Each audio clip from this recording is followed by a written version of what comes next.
6月17日，中国单方面72、144小时过境免签的国家又多了一个，那就是澳大利亚。这一下让很多原本就不淡定的网友直接炸了，这可是单方面免签，别人来我们国家不用签证，中国人去别的国家还得老老实实走流程，这不是热脸贴人家冷屁股吗？更何况这免签的54个国家还有不少对中国有点成见。可如今免签144小时计划的成效初显，大家才明白，这就是中国的顶级宣传。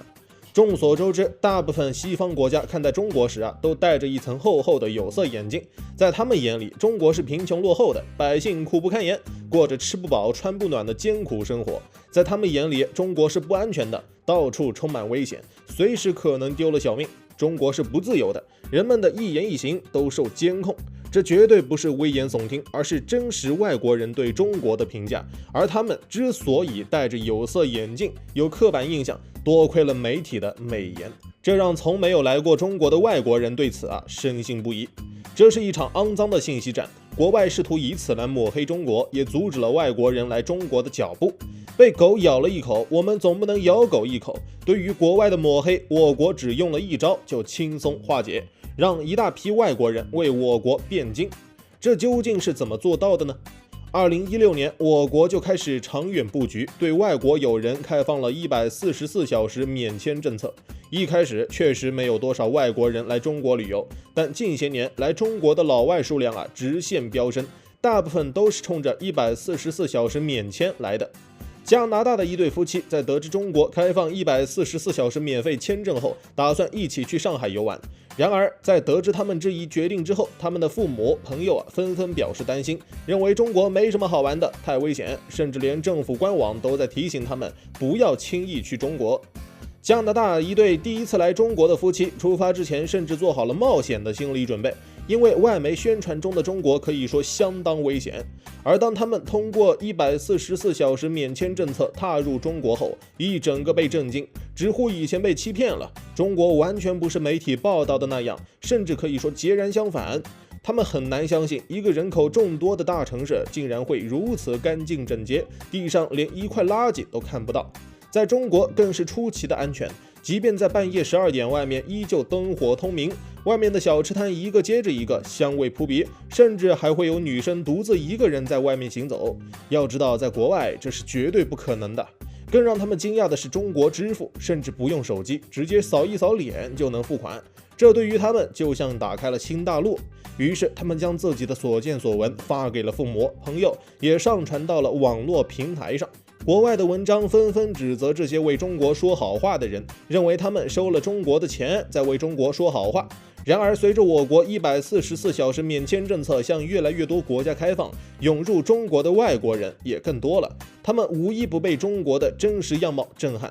越来越多外国人从中清醒，原来失去自由的并不是中国，而是他们。外媒让他们失去了了解真相的自由，屏蔽了宣传中国好的方面，展示的都是谎言。就算是正面新闻，国外媒体也总会找到刁钻的角度负面报道。譬如中国新能源汽车销量暴增，媒体就会宣扬中国的新能源汽车产能过剩，电池质量不好等等，甚至还会扬言称中国的产品带有监视器，会威胁国家安全。可外媒想不到的是，越来越多人开始为中国宣传，打破国外的刻板印象。如今中国的形象在国外发生了巨大的变化，这一切都得益于国家推行的144小时免签政策，让外国人真实的来中国体验，让他们自己亲眼看看如今的中国是什么样，谣言自然不攻自破。